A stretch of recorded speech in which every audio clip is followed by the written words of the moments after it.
दोस्तों सुप्रभात। आप जानते हैं कि देश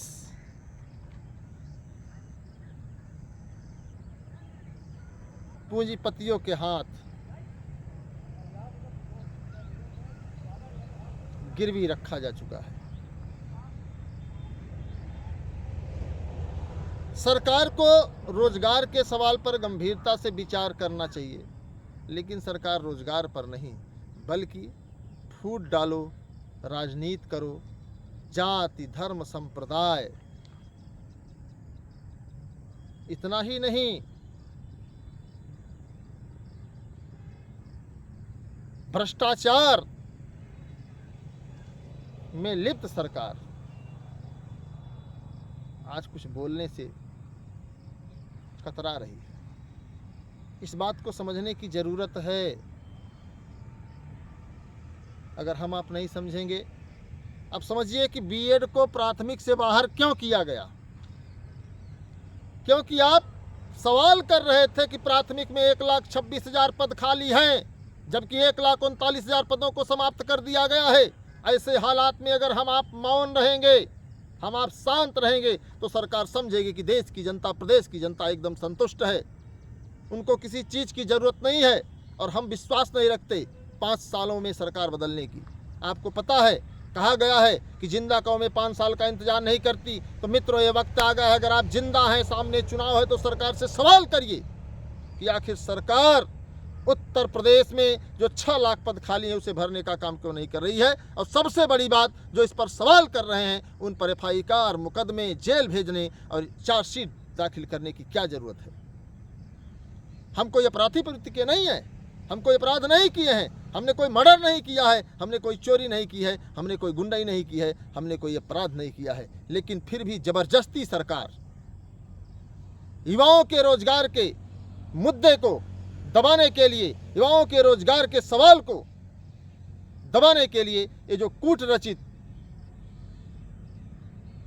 षड्यंत्र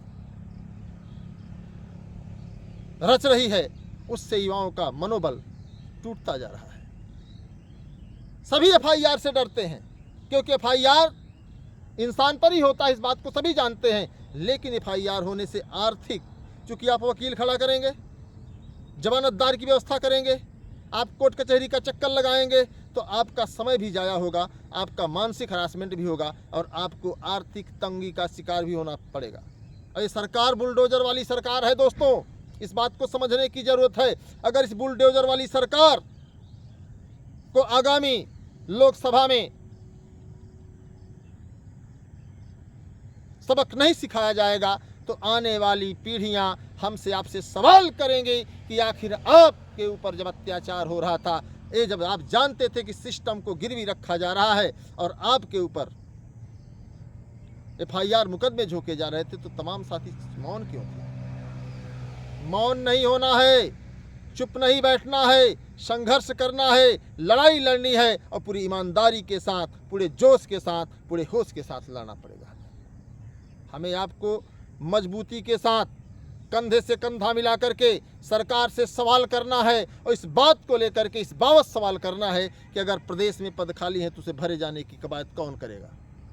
सिर्फ समाचार पत्रों में, मीडिया में ये बयानबाजी देने से कि पुलिस का विज्ञापन 52,000 धकाधक आ रहा है, LTGIC का विज्ञापन आ रहा है, TGT की परीक्षा हो रही है, ये सब चीज़ें सिर्फ और सिर्फ गुमराह करने की हैं।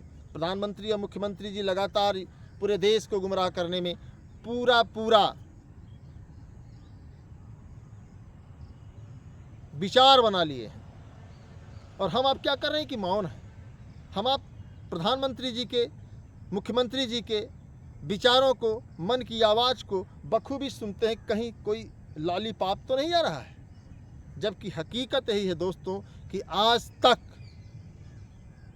हम आप यही नहीं समझ पाए कि आखिर सरकार की मनसा क्या है, सरकारें चाहती क्या हैं। चाहे पूर्व की सरकार हो, चाहे वर्तमान की सरकार हो, सवाल सभी पर होते आए हैं। कम ज़्यादा,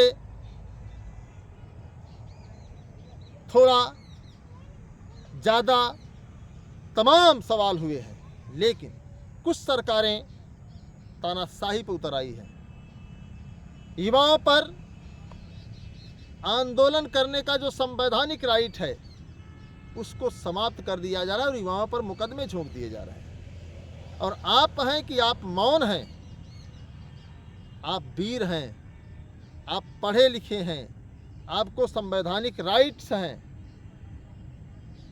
अपनी बात आंदोलन के माध्यम से, अपनी बात सोशल मीडिया के माध्यम से, अपनी बात तमाम तरीके से सरकार तक पहुंचाने को लेकर के। लेकिन अगर आपके सवालों को इसी तरीके से कुचला जाएगा, अगर आपके सवालों को इसी तरीके से सरकारें दबा देंगी, तो निश्चित तौर पर आपके सवाल बस यूं ही गली कूचे में रह जाएंगे। उसको लेकर के जो भी साथी आगे संघर्ष कर रहे हैं, जो आपकी अगुवाई कर रहे हैं, जो आपका नेतृत्व कर रहे हैं, मैं आप सभी साथियों से निवेदन करता हूं कि उनके लिए आप तन मन धन से खड़े रहिए। आपका एक एक सहयोग आपके करियर को, आपके भविष्य को बदल सकता है। इसके पहले जो तमाम साथी थे, मैं आप सभी को बताना चाहूँगा कि जो तमाम साथी थे, उन सभी साथियों ने जो तमाम तरीके का संघर्ष किया है, उसी की देन है कि उन्हें सफलता मिली है। ओल्ड पेंशन स्कीम को आप लोग देख ही रहे हैं। पुरानी पेंशन को लेकर के लगातार संघर्ष जारी रहा। तमाम राज्यों में पुरानी पेंशन को स्वीकार कर लिया गया। इसी तरीके से अगर आप सब मजबूती से लड़ेंगे, कमर कस लेंगे, तो तमाम तरीके का जो सरकार के द्वारा गलत संदेश भेजा जा रहा है, उस पर आप काउंटर भी कर सकते हैं। और सबसे बड़ी बात, माध्यमिक विद्यालयों को सरकार की संबद्धता से बाहर करने के लिए प्रबंधकों का एक गुट काम कर रहा है। उसे रोकने की ज़रूरत है, उसे टोकने की ज़रूरत है, सरकार से सवाल करने की ज़रूरत है कि सरकारों को सरकारी संस्थान क्यों नहीं बना दिया जाता, जितने भी विद्यालय सबका राज्यकृत क्यों नहीं कर दिया जाता, जितने भी संस्थान हैं। और आपको बता दें कि धारा 18, धारा 21 को अगर हटा दिया गया है, तो ऐसे हालात में टीजीटी पीजीटी की नौकरी एक बंधुआ मजदूर से कम नहीं है। हमें आपको तय करना है कि हम आप बंधुआ मजदूरी करेंगे या फिर अपने अधिकार को लेकर के, अपने करियर को लेकर के मजबूती से लड़ेंगे। हमारी लड़ाई है कि 25,000 पद जो विधानसभा में माध्यमिक शिक्षा मंत्री गुलाबो देवी जी द्वारा दिखाया गया है, उसको टीजीटी पीजीटी 2022 के विज्ञापन में जोड़ा जाए। साथ ही साथ तदर्थ शिक्षकों के पदों को भी जोड़ दिया जाए। सरकार से अगर इस फितरत में है कि हम तदर्थ शिक्षकों को जो है मानदेय पर रख लेंगे, इस मनसा को सरकार अपने दिलो दिमाग से निकाल दे। क्योंकि युवा मंच टीम अभी सोई नहीं है। कितने मुकदमे करोगे अनिल सिंह के ऊपर? 46 तो हो चुके हैं, एक की चार्जशीट भी लग गई है, जमानत करा लूँगा, तमाम साथी सहयोग करेंगे, मुकदमा भी लड़ लूँगा, लेकिन जब तक तोड़ूंगा नहीं तब तक छोड़ूंगा नहीं। इस बात को आप लोग ध्यान रखिए। इसी के साथ सभी साथियों को धन्यवाद, नमस्कार। मैं सभी साथियों से फिर एक बार कहना चाहूँगा कि मित्रों, सहयोग के लिए आगे आइए। आपका एक एक सहयोग आपके करियर को बदल सकता है। धन्यवाद, नमस्कार, इंकलाब जिंदाबाद।